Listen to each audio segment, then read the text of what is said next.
Noakhali green park. Noakhali মানুষের কাছে অতি পরিচিত এই পার্কটি। এটার লোকেশন হচ্ছে ছাত্রাবাড়িয়া বাজার, কাশীপুর রোড।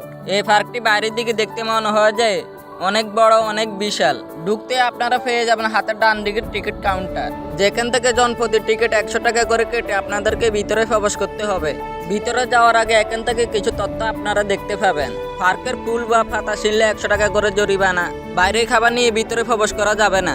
পার্কের ভিতরে বিয়ে, গায়ে হলুদ, গান বা গজল যে কোনো শুট করার জন্য আপনাদেরকে 2000 টাকা এক্সট্রা চার্জ দিতে হবে। সকাল 10টা থেকে রাত 8টা পর্যন্ত এই পার্কটি খোলা থাকবে। এখানে যে রাইডগুলো আছে সেগুলো বিকাল 4টা থেকে চালু করা হয়।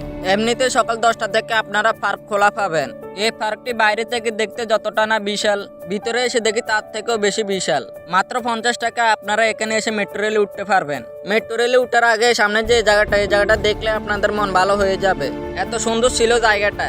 এর মধ্যে অনেকগুলো পার্কে তো যাওয়া শেষ। অনেকের কাছে নোয়াখালীর এই পার্কটি ভালো লেগে থাকেন। সুইং চ্যানেলের রাইডটা টিকিট 50 টাকা।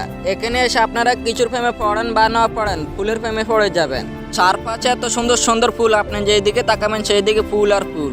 এখানে আসার পর যখন শুনলাম জনপ্রতি টিকিটের দাম 100 টাকা, ভাবলাম 100 টাকা করে টিকিটের দাম নেওয়ার কি আছে। কিন্তু ভিতরে আসার পর দেখলাম যে এই পার্কটা ঘুরে দেখার জন্য পুরো আধা বেলা চলে যাবে। যারা একদিনের জন্য কোথাও ঘুরতে যেতে চান তারা চলে যেতে পারেন নোয়াখালী গ্রিন পার্কে। কারণ এই পার্কে একদিন কাটানোর জন্য আপনার জন্য কোনো বিষয় না। এই বোট রাইডগুলো জনপ্রতি 50 টাকা করে। এই পার্কের মোটামুটি সবকিছুই আমার তো ভালো লেগেছে, শুধু একটা জিনিস ছাড়া।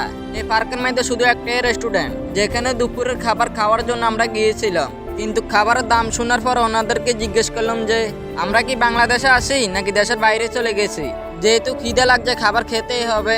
এত দাম শোনার পরও খাবার খেতে বসলাম। তারপর খাবার খেয়ে নিলাম। আবার অনেকে আছে খাবারের দাম শুনে কাট হয়ে চলে আসেন, আবার অনেকে আছে খাবার না খেয়ে চলে গেছেন। আমার সাদা মনে একটা প্রশ্ন, ওনারা যে মুরগ পোলাওগুলো বিক্রি করে সেই মুরগগুলো কি বাইরে থেকে ইনফেক্ট করা?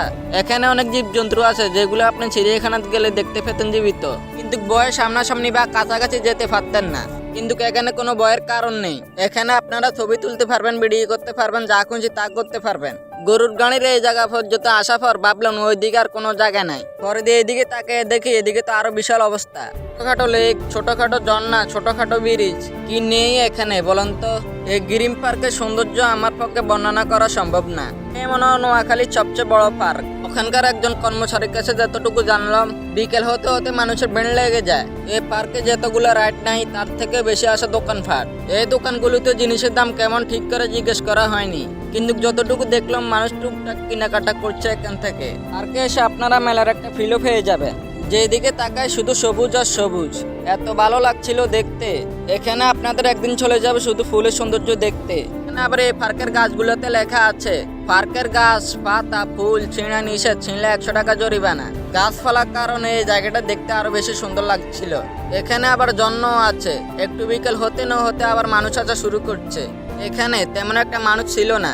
এখানে আবার ফুচকা, চটপটি এই খাবারগুলোর দোকান আছে অনেকগুলো, কিন্তু দাম কেমন সেটা জানি না, কারণ আমরা সেখানে খেতে যাইনি। নাগরদোলার এই রাইডটাও জনপ্রতি 50 টাকা করে। নোয়াখালীর গ্রিন পার্ক আপনাদের কাছে কেমন লাগে?